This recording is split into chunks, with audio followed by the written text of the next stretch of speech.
There we are. Okay. Hey everyone, thanks so much for joining us today. I'm Nicola from the audiobook charity Listening Books, and I'm delighted to be joined by award-winning author of so many best-selling books. So we got My Name is Leon, memoir Without Warning and Only Sometimes, YA novel Becoming Dinah, short story collection Support Cast, and your latest book, obviously, The Best of Everything. And also Listening Books ambassador, Kit de Waal. How are you doing today? I'm very good, thank you. Yeah, it's freezing outside here. It is, isn't it? Just the beginning. I mean, it's just the beginning of the winter. We know it's going to get worse, but it's still a shock, especially after the great summer we had. We actually had a summer for a change. So I was horrified at the temperature. Yes. When is it too early to get the big coat out? Yeah, I don't know. It's not too early. No way. I came back from London really late last night, about 10 o'clock, and I had a Mac on, just a normal trench coat. Oh my goodness, it just went, the wind went through it. Big coat for me from tomorrow. Oh, yeah, definitely. And yeah, just a reminder, everyone, if you'd like to ask it a question, just pop it in the live chat and we'll ask that away. So yeah, how have you been doing, Kit? You've been on quite the whirlwind tour this year. Yeah, how has that been? I have been going around literary festivals talking about the book and talking about other things that I'm passionate about. And yeah, busy. It's been a very busy year. I also judged the Women's Prize this year. So I had a lot of reading to do and a lot of judging to do and a lot of events for that. So I was doing my book, I was doing the Women's Prize. So yeah, busy year. Yeah, I was just going to ask about that later on, so might as well bring those questions forward. So obviously the 2025 Women's Prize for Fiction had the long list, was absolutely amazing. How difficult was the judging process for that? It was difficult. I mean, there's a lot of books. If they're entered for the prize, they're good, anyway. So you're not saying, oh, this is a rubbish book. They're all good books. Obviously, in my opinion, some of them are better than others. It was fabulous. It was a year of me saying, oh, I can't do the washing up. I've got to read a book. Or I can't come out for that social engagement. I'm so antisocial these days. I've got to read a book. It was lovely to have the excuse to read, and it was lovely to have an entire year reading women, which I've never done before. I read my sort of background of reading was to read the classics, and if you read the classics, you will find that you read many more men than women because the classics are dominated by men, and that has been my experience. So for the first time, I am reading women only for a year. And it was great. And it was a deep dive into what women are thinking. There was everything in there. There was a spy thriller. There was science fiction. There was love stories, time travel, historical novels, just great. I loved it. Yeah. Amazing. I mean, how many books did you have to read in total? I mean, that must have been amazing for, your job. I'd say I did read books that I didn't have to read, so everyone has to read a certain amount. I said I probably read about 100. Wow. Maybe just under 100, yeah. Yeah, incredible. And also you've supported the Bridgeport Prize's Never Too Late award for writers over 60. How important do you think that kind of recognition is for older or maybe overlooked writers? Massively important. What happens, not just in publishing, but also in cinema, in TV, in music, everyone's obsessed with the new thing, and the new thing is generally the young thing. And so there can be a lot of focus on younger writers, on the new person coming through, and on younger, I would be talking about 30 to 40, and sometimes younger than that. And what happens is, if you're an older writer, you can feel very overlooked, and you are sometimes overlooked. And also, writers themselves tend to feel, oh, I might have missed the boat. Is it too late to start at 60 to be a beginner? I mean, the answer is no. It is never too late to start. It's never too late to be taken seriously. And it's never too late to be talking about the issues that are affecting older people. I mean, when I was younger, 60 was really old, and it wasn't just because I was younger. 60 was older, you retired at 60, and you're very much into the beige slacks department. Well, 60 is not that anymore. No. It really isn't. And people are living longer, and they're being vibrant longer, and they're changing careers much later in life, 2 or 3 times. They are separating and getting divorced, coming out of relationships that no longer serve them or don't work, or they should have got out years ago. So there's a sort of bravery, strength, and kick-assedness about getting older now that never was. So I think that publishing should reflect where we are now, not where we were 30 years ago and what 60 meant a decade ago even. It's a different, it's the last third of your life, but it is a third. And it's a viable third. And you might have a bit more time, you might have a bit more money, not much maybe, but you definitely feel as you get older, hang on a minute, I've always wanted to do that thing, whatever it is, might not be writing. When do I get my time? When do I get to do the things I really want to do? And there's loads of good writers coming through that are older writers. So long may it happen. Yeah, definitely. And I mean, take for example, you didn't publish your first novel until your career in family and criminal law, and then you went to university later in life. If you could give a piece of encouragement to aspiring writers like listening today, what would that be? If you're an aspiring writer, what normally happens is people daren't say they're a writer. They go, oh, I do a bit of writing, or oh, I'm trying to write, or I might have a go. They're always putting themselves down. Yeah. People don't want to say I'm a writer, even though they're writing. They might write 1 poem a year. So that means you're a writer. That does mean you're a writer. So say it. First of all, own it. Don't be afraid to say, this is what I want to do. This is who I am. Have that commitment to yourself, especially if it's your passion. And also get stuck in. And by that, I mean, look at interviews with your favourite writer, read your favourite writer, go and see your favourite writer, read all their books, read widely, read outside of what you think you like. If you write fiction, then read non-fiction, and vice versa. And if you only write romance, read a spy thriller, because you will learn something every time, and dissect the books you love. So if you've got your favourite book and maybe you've read it 3 times, and you think to yourself, why did I cry on page 75? Interrogate that book. What steps did the writer take that made me cry on page 75? And it's by dissecting the things that you love that you learn the nuts and bolts of writing. It's very much like if you go out for a meal and you're really interested in cookery, and somebody serves you something, you think, oh my goodness, is that thyme? Is that tarragon? How have they done that? Did they fry this? Did they boil it? Oh, they've served it with plain rice instead of fried rice. Whatever it is, think about the ingredients that have gone into the thing that you love, and then try and copy it. Just like going home and trying out the recipe. There's no more mystery than that, but it does take you taking a strategic approach to what you want to do. Yeah. And I mean, you started with short stories, didn't you? Do you think poems, short stories is a great place to start? Yes, start small if you want to, but you don't have to. I actually started with screenplays, then I did short stories, then I did books.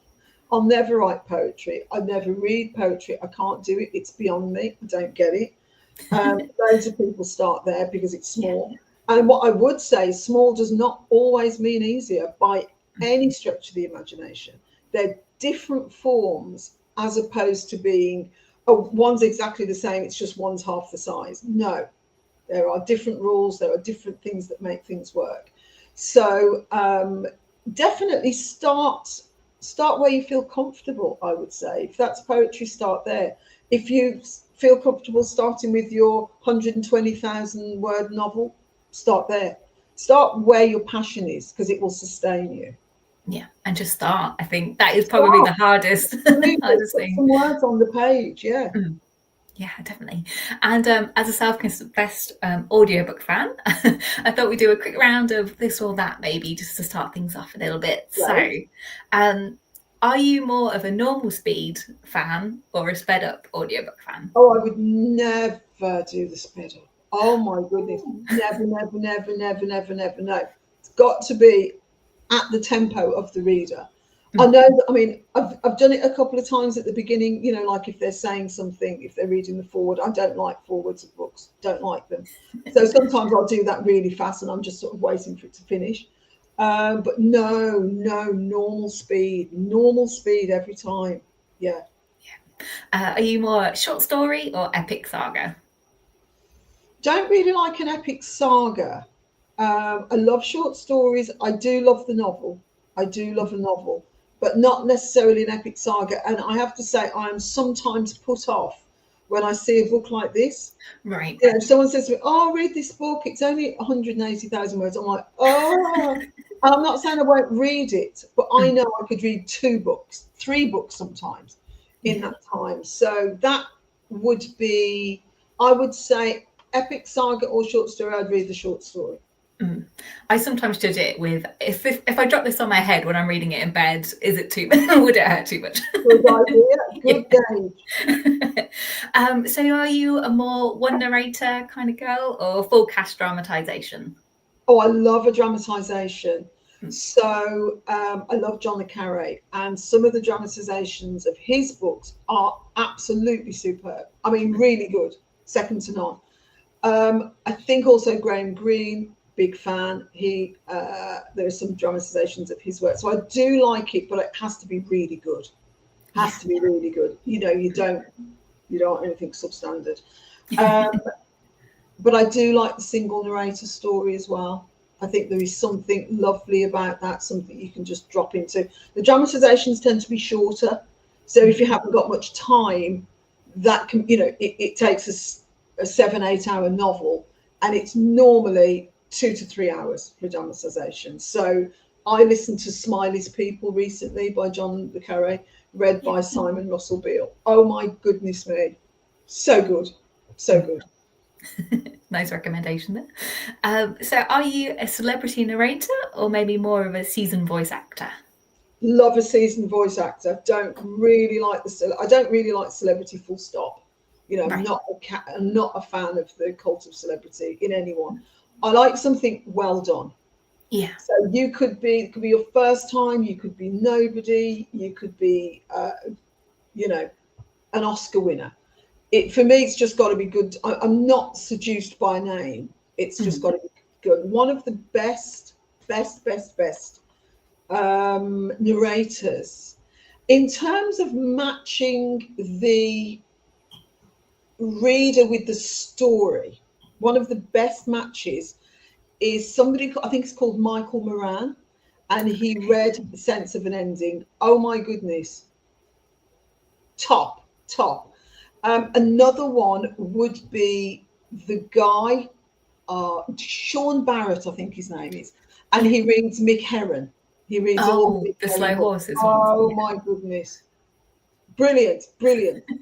And then you can see I'm a fan. Then there's somebody who reads, now I don't know the name of the actor, but the name of the book is Old Filth by Jane Garden.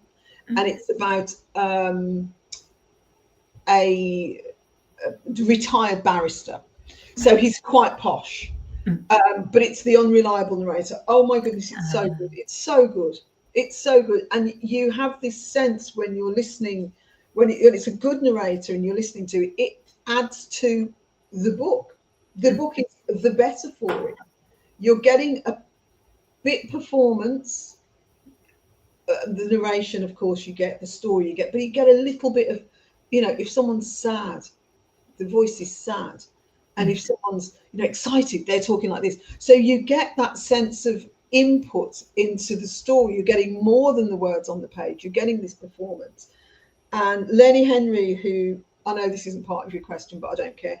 Lenny Henry, who narrated My Name is Leon, who I fought for, by the way. That was not an easy get at all. So anyway, eventually got him, and he narrated My Name is Leon, and I went to hear him narrate it. And so he's in this room behind a curtain, so I can't see him, but I can hear him. And I'm in the ante room with the engineer. Oh my goodness, I was so moved. I wrote the book.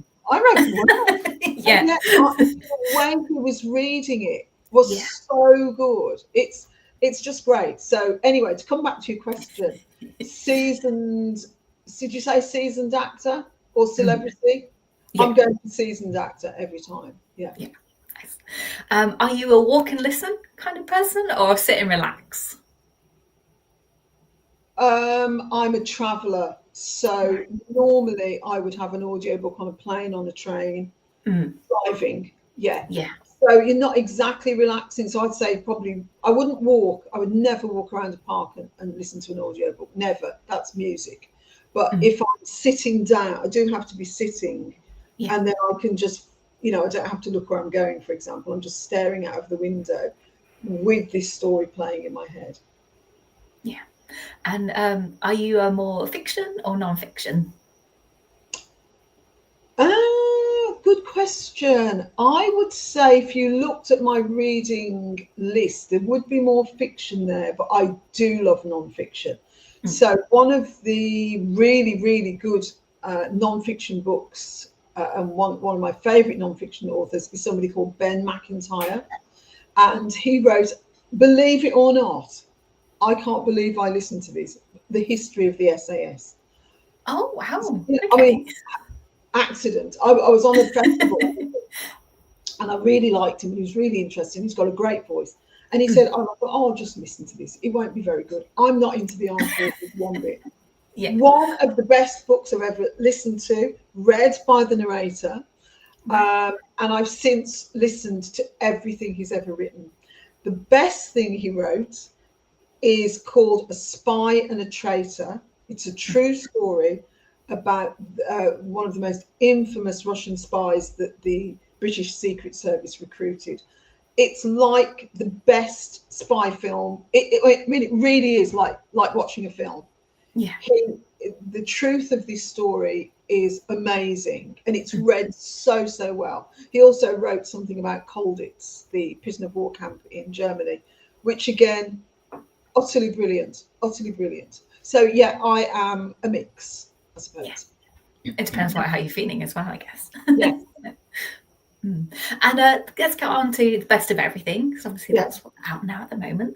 I was listening to a fascinating interview with you, which you mentioned the best of everything actually started with 6 main characters rather than, and then it became Paulette became the focus. What inspired that shift in the narrative? It just didn't work. Didn't work as the 6. It was a bit too loaded. It was too hard to read. It was a bit like a buffet, a rich buffet, where you've got that's very heavy and thick and rich, and that's very heavy and thick and rich, and you actually haven't got any bread or salad. You want to have a mix of light and dark and soft and hard and plain and rich. And this was just rich. It was too much. It was probably 3 books, and I had crammed it into one. And so when I unpicked it, I realised it was Paulette's story and just rewrote it. Yeah. And will we see those characters again, potentially in a future book, maybe, or some short stories? Maybe. Yeah, that would be great. I mean, I'd love to do another supporting cast. Yeah. Using some of the characters from my previous books and rewriting a short story collection. Yeah, I'd love to do that. And in the interview, you mentioned you had a crazy way of like so many spreadsheets and things of your notes and research. Could you talk us through that at all? Yeah, I am a plotter. So if you're a writer, and I don't think most writers plot the way I do. So most writers would sit down with pen and paper and just start writing and think, oh my goodness, let's see where this goes. Am I gonna write that? And literally they discover the story in the writing of it. I don't do that. So I discover the story in the thinking about it. I discover the story in plotting it, listening to music, maybe doing a character study. And when I've got the plot entirely, I will write it down, on a spreadsheet and plot it out and then write the novel. Now, I don't look at the spreadsheet once I know what it contains. Right. I don't need to keep going back and go, oh, where am I? It's not that kind of thing. It's really for me to know that the story works, and then I'll just write it. Mm-hmm. And I love how much food plays such like an integral role in your novels, especially in this one. There's such a beautiful moment between Nellie and Paulette later on in the story where food kind of almost feels like healing in a way. You write about food with such warmth and like sensory details. What draws you to that, using that as a storytelling device? I'm quite convinced it's a story of poverty, because Right. I was brought up in poverty. I was hungry all the time, all the time. We didn't have enough to eat. There were days we didn't eat at all. And food became, and still is, very important to me. It's definitely the way I show love to people. I'm not quite a force feeder, but I'm not far. So, I would be someone that would be saying something like, why don't you have one of those? Have one of that. What about that? What about if you don't want that, have that? I love cooking. And I cook hearty stuff. Not for me the delicate dish or the tiny little bit of something with a swirl of pea puree. I'm not into that. Dots. Yeah. I like, a bowl of stew, or Irish stew, or Lancashire hot pot, or faggots and gravy. I'm that kind of a cook, old style, hearty, what people call peasant food. If someone said to me, would you rather have top side of beef, most expensive joint, or would you rather have oxtail soup? I'll have the oxtail every time. I like the long, slow, rich cooking.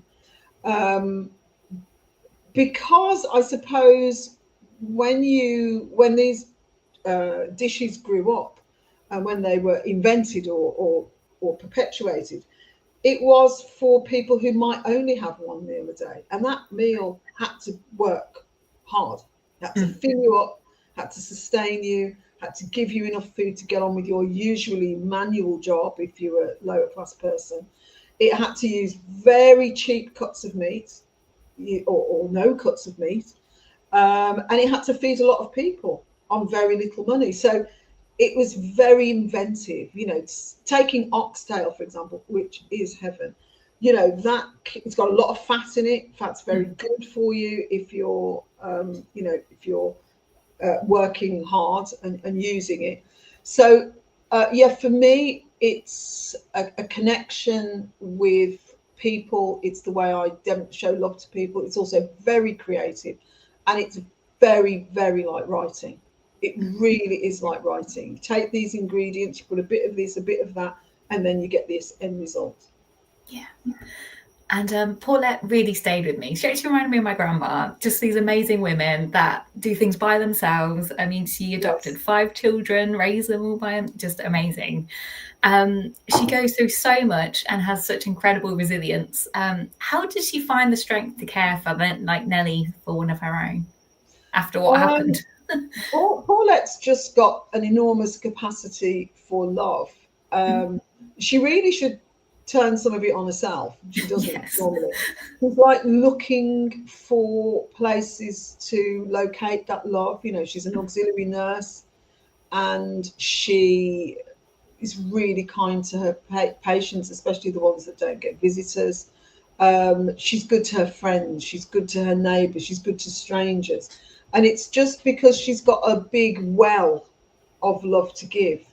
And anyone will know that part of being in any kind of relationship, a mother-daughter relationship, a friendship relationship, part of being in a relationship is giving. Obviously we get things from our friends, we get things from our family, but it's really hard not to give love to people if you have it within you. And it can be really hard to live without receiving it and without giving it. Definitely. And I mean, without giving any spoilers, the culmination of Nellie and Bird's arcs, did they ever shift when you were writing them? Because I don't want to say too much, but I didn't guess who would be there. Do you know what I mean? Yes. Yeah. No, they never shifted. Okay. I mean, that's the benefit of plotting it. I knew what their relationship was going to be. And I knew that Paulette was going to love Bird You know, that's the title of the book, The Best of Everything. She wants to give him everything she never had. You know, what do I go to work for if not to buy the expensive trainers? So she has that love for her son, but there is a special place in her heart for Nellie. And they're very different boys, very, very different boys. Definitely. And I mean, one of the most striking things about the book is the emotional honesty as well. Were there any scenes that were particularly difficult to write? Because I know at some point I sort of had to stop the audiobook and think, I just want to give her a hug. It was tough. There was loads of scenes that were hard to write. In that, you know, when you're a writer, you're the architect of someone's misfortune. You know, you take this character that you love and you think, how can I make her life terrible? And that's what you have to do. All books are about conflict.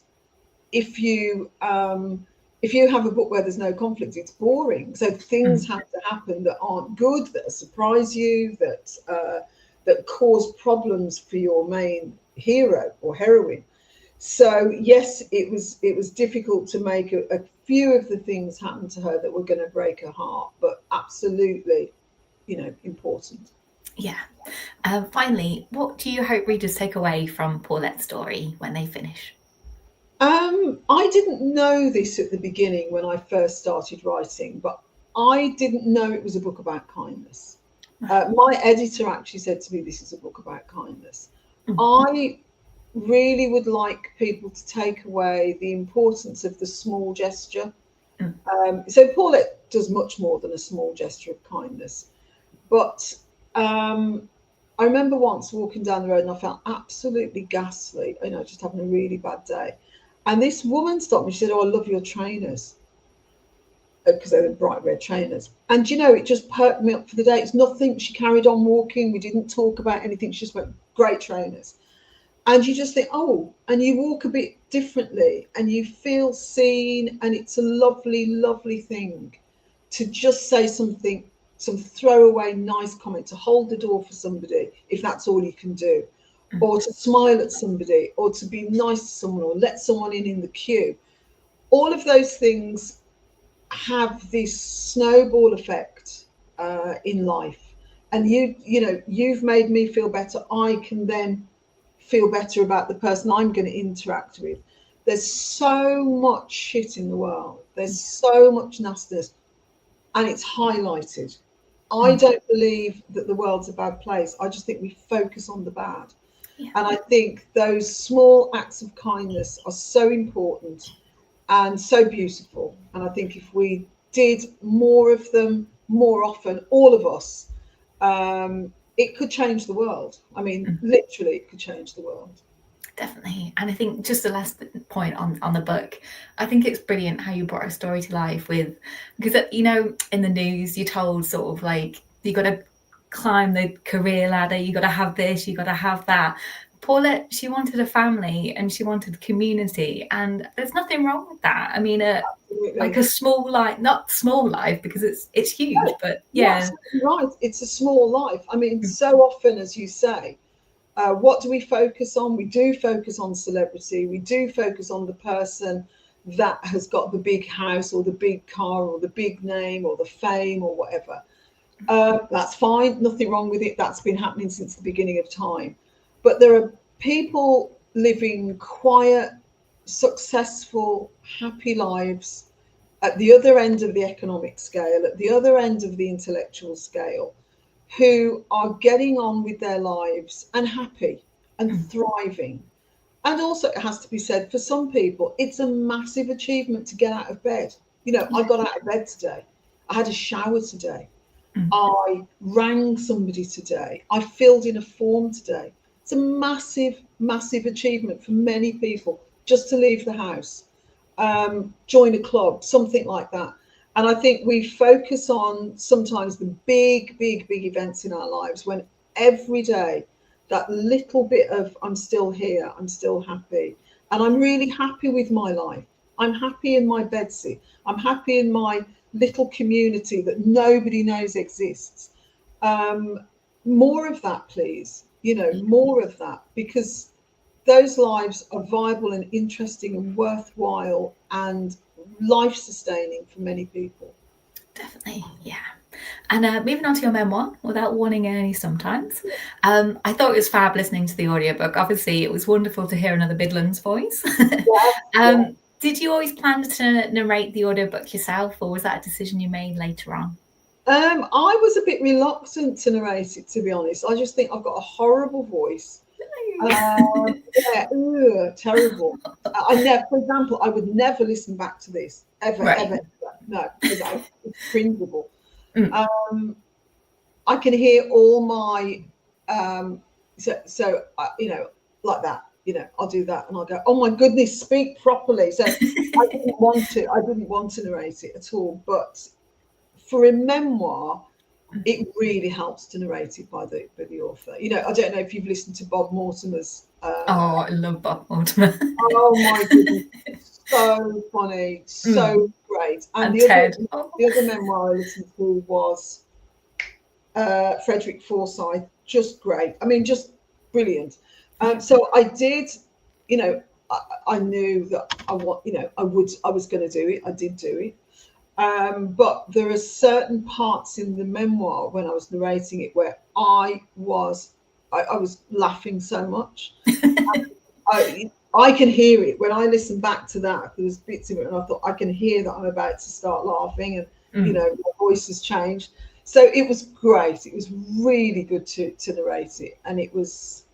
I don't know how good a job I've done. I suspect someone could have done a better job, but it is me. It is me talking about it. Definitely. And I mean, was it harder emotionally than you expected potentially, or? Not really. It was harder because it was funny when I got to the funny bits, and of course the funny bit might only be a paragraph, but I know I can see the scene. So when I'm not just reading the words on the page here. I'm like reliving it and getting the joke all over again. That was really hard to get through those bits, and the engineer was just stopping it because I was no, laughing like that. So yeah, it was that was more emotional. The humour was, yeah. And how long did the process take to actually record it? I was in the studio for 2 days, and you have to have a break because your voice goes. So I think it took 2 days to record. Obviously, it's not 2 days worth of recording, but I think it's 7 hours, maybe, or 6 hours long. But it took 2 days in the studio. And what kind of made you decide the time was right to sort of tell your own story? Flattery mostly. My agent said, "Oh, I think it'd be great. I think it'd be great." And I said, "Yeah, I am great." So no, I never really thought it was time to write my own story. Because after 23 I got very boring, which is why my memoir stops at 23. Right. So at 23 I did have a bizarre childhood, and I had an unusual childhood, so that was worth talking about. Less so after 23. I just got into gardening, so that's not interesting. I love gardening. It is to some people. Yeah. Definitely. And Claire from Listener Books, the team, she asked, what are the challenges to using your own experiences in your books? The challenges are to stay objective. Right. So if you are, so for example, in My Name is Leon, I put in there a useless social worker. There's a useless social worker in there who frankly should be working in a bank and not working with vulnerable children. And I did base him partially on somebody I know. And you absolutely have to make sure you're not writing revenge. Right. You're not writing out of spite. Yeah. Because they're just not good emotions to write from. So you do have to make sure that you are being objective and you're making the character serve the story, not the story serving the character or your wish to get your revenge on someone.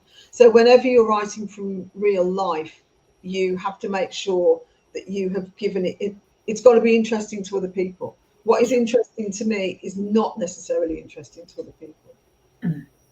And just going on to My Name is Leon. So I love how that book and The Best of Everything sort of spotlight the love of found families and community. What inspired this sort of recurring theme in your work? Do you know, I don't know. I honestly don't know. I don't think about it in that way. I think I am definitely, excuse me, I'm definitely interested in what you just termed as a small life. I am interested in the nobodies. Um, I'm interested in the person in the kitchen at the party, not the person that's thrown the party. I'm interested in the people that don't think they're noticed. I love people that think they're not noticed. I just love that. The quiet person, um, yeah, that just always has fascinated me. I'm an introvert. I know people don't think I am, but I'm a real introvert. And I'm always interested in people that aren't pushing themselves forward, that think maybe they've got nothing to say and there's nothing interesting about them. There's always something interesting about people. Always, always, always. Every person on the earth has got desires and a love and a secret and something they care about and something they wish they had or they wish they'd done better or some regret. There's not a person on this earth that hasn't got something precious to them, and a desire and a secret hope or whatever. And that's what interests me. And if that translates into care or caring stories, then that's fine. But that's what I would write every single time about those people. It interests me more than anything else. And I mean, for me, when I go out for a walk, there's always this man I walk past who's got his headphones on and he's like walking really fast, but almost dancing. And I'm like, I really want to know Yeah, what your life is, that kind yeah, of thing. Is that kind of yeah, what you, exactly yeah. that. Yeah, so the quiet person. When I was growing up, and I won't say her name, there was a woman, middle-aged woman. So let's say I'm 25 at this point, and this woman was 60, and she had a daughter that was 40, and they dressed the same, very, very similar. And they always were together, and the woman's husband had died, so it's just the woman and her daughter. And they were so kind, they were so lovely, and a person more different from me, it would be very hard to find. They dressed like someone from the 50s, the 60s, or Okay. they were really, really old fashioned. And this young woman, the 40-year-old woman, not much older than me, she was, what you would call plain Jane. I was super trendy. Oh my God. I've got the best clothes on. I'm doing this. I'm listening to music. I'm going to the clubs, blah, blah, blah. And then you've got this woman, very different from me, very square. And she used to have a powder compact, which no one at my age had anyway. She had this powder compact, and she'd powder her face like something from post-war or the Second World War. Very, very square. Oh, I loved her. She was so interesting. She was so kind. Her mom was so kind, and she was really funny. She had this great sense of humour, this great way of looking at the world. She was sharp and she was funny, and she had her own quiet confidence. And I saw a picture of her the other day, just going through some old pictures. Sort of person that warms your heart, as different from me and my background as it is possible to get, and yet we met on that plane of finding each other interesting.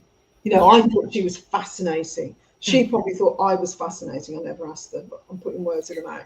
But we just met on this plane of interest and openness into someone else's life. I feel like there's definitely something in that, because a lot of us want to be like other people, but Yeah, uniqueness, there's something that draws us to that. So yeah. especially someone who's unapologetically themselves. Yeah. No doubt she could have, wore more trendy clothes and had a better haircut. But she's like, no, this is me. I like the tweed skirts. I like my anorak. That's who she was. She wasn't trying to be trendy. She wasn't trying to be like me. She didn't want to be like me. She was herself, happy in her own skin, kind in her own skin, interesting person living this just quiet, contented life, and more of that. I love that. I love anybody who is 100% authentically themselves. Definitely, yeah. And I mean, My Name is Leon, just going back to that quickly, was added to the curriculum, which was amazing. Yes, Because yeah. I've got a friend who is an English teacher, who's trained to be an English teacher, and the syllabus has not changed in years and years and years. Yes. So what was your reaction when you found out that was being added? Well, I was amazed because there's three, I won't say it, but three F's in there. And I just thought they'll never, they'll ask for a special edition of the book. They'll never do a book with swear words in. Oh, yes, they will. So first of all, I was shocked because of that. I was so pleased.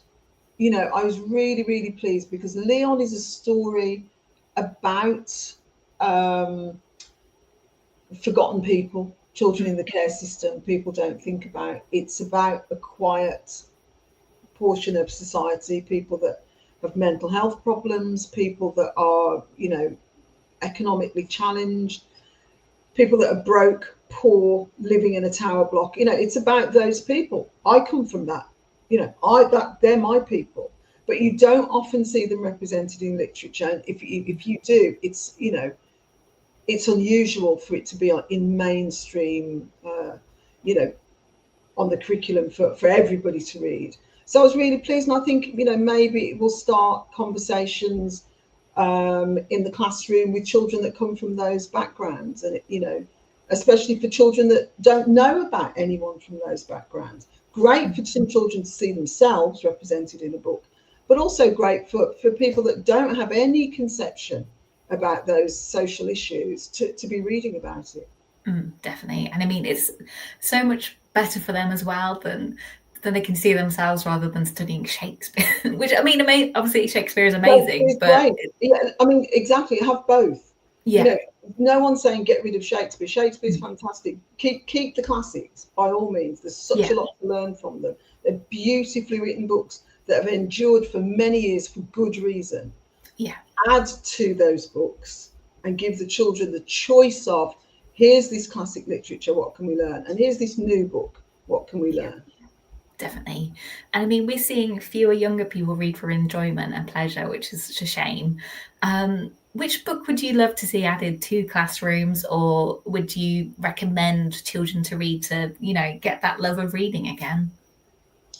Well, good question. I tell you what, I would start with for children that are reluctant readers. And I've got two children, neither of them have read my books.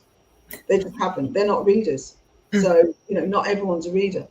There's a really good poet called Tony. Anyway, he's called the Long Fella because he's very, very tall, 6 foot. Tony Walsh, his name is. And he writes poems that are, you wouldn't even call it a poem. It's more like he's talking. And he writes these poems about normal lives. And I think a gateway into reading for a lot of children could be, I'm going to write a rap verse, or I'm going to write a spoken word poem. And it hasn't got a rhyme, and it's not going to be about a meadow. And sometimes starting off where children are, it's, there's loads of children that are going to read Shakespeare because they come from the sort of family where you would read Shakespeare, or you'll read the classics, or you just read for pleasure. There's many more families where there is no book. There are no books, and it's not the sort of family where someone's going to go to the library. We don't go to libraries in our family, or we not comfortable in libraries. And so for a lot of children, starting where they are, often with music or with song lyrics, and song lyrics are poems. So start where they are. I would like to see some of that on the curriculum. I'd love to see Tony Walsh's work on the curriculum. He reads some of it, and there is a very good spoken word poem of his. It's about 2 minutes long, and it's on YouTube, and it's called A Girl Like, And it's this guy talking in the voice of a girl who hasn't got anything and she wants to be loved. It's absolutely brilliant. It's called A Girl Like, and it's by Tony Walsh, and it's on YouTube. And just going to audiobooks as well, because that obviously sometimes helps Yes, certain readers who, find a absolutely. challenge. If you could recommend one audiobook to convert the next listener, what would you pick? Are we talking about a child or an adult? But both, if you Okay, have different for recommendations. a child, Mm. I would choose Michael Morpurgo's rendering of King Arthur, Right. read by, oh my goodness, it's so good. It's so good. It's so good. The voice is great. The story's great. So my son's severely dyslexic, which is how I got into audiobooks. Yeah. And magnificent. I mean, all Michael Morpurgo's books are great, and they're all narrated brilliantly, by the way. But that one in particular is brilliant. And this is for a very reluctant reader. My son's a reluctant reader. He would have been 11 or 12 when he was listening to this. And it's a brilliant, brilliant story. Really well done. So that's my adult. For my children, sorry, that's my children. This is my adult. I would recommend The Thing About December, which is a book by Donal Ryan, Irish writer, narrated by Donal Ryan. The story's fantastic, the reading is fantastic, and it's so good. I mean, I just really, really recommend it. It's not long at all. And Donal Ryan's one of my favourite writers, and I'd say this is his best book, and that is high praise. Yeah. Okay, going to my TBR. So you've written across so many forms. You've done a memoir, YA novel, short stories, collections. Is there a genre you'd love to try next, or do you have a favourite amongst them? Is that trying to choose your favourite child? I would like to read. I'd like to write a children's book. I mean, a really young children's book, a sort of a picture book. When my children were young, I remember reading the same book over and over again, and that's because it's brilliant. That's why you're reading it again, because it has a rhythm and a comfort for the child. And one of my ambitions would be that I write a book that children want to listen to again and again. Beautiful. That'd be lovely. Yeah. And finally, what's next in the pipeline for you? I heard there may be a follow-up to My Name is Leonga, maybe? I have just finished it, and it's just gone to my publisher. She will send it back to me with some changes and some comments, and that will probably be out at the end of 26 or 27. So exciting. Was that difficult writing a follow-up to such a popular book? No. Just a joy, just a straightforward joy. I loved it. I know Leon very well. I knew the other characters very well. So it was nothing but a joy. Lovely. And I'd love to know, being from the Midlands, what your favourite bookshop is around that kind of area. My favourite bookshop is Warwick Books, which is in the centre of Warwick. They're the only people I know where I could put something on Twitter, like Warwick Books, can I have this? And they'll order it to me, and sometimes they deliver it. They're fantastic. They're great. I can send them a text and say, can I have this? And they just get it for me. It's brilliant. They're wonderful. I think there's a lovely one in Kenilworth as well. There's a lovely bookshop in Kenilworth as well, in Talisman Square, yes. And there's also a really good one in Kings Heath that just won an award, I think, as Bookshop of the Year. And it's on Kings Heath High Street. It's a really lovely bookshop. And obviously you've got the tour going on. Is it Warwick Arts Centre you're next? Because that is such a beautiful place to... Tonight, yeah. Tonight? Wow, amazing. Yeah. Nice. Okay. And then just to close, what's the one thing you hope readers or listeners take away from your stories? That everybody matters. Nobody doesn't matter. Everybody's important. Quiet lives are valid. People that want normal, ordinary, humble things are important. Definitely. Okay. Well, thank you so much for joining us today. A big fan of your books and everyone else is in the team. So yeah, thank you so much, and good luck on the Warwick Arts Centre tonight. Thank you very much. Thank you. Bye everyone. Bye. Bye. Thanks everyone for joining today.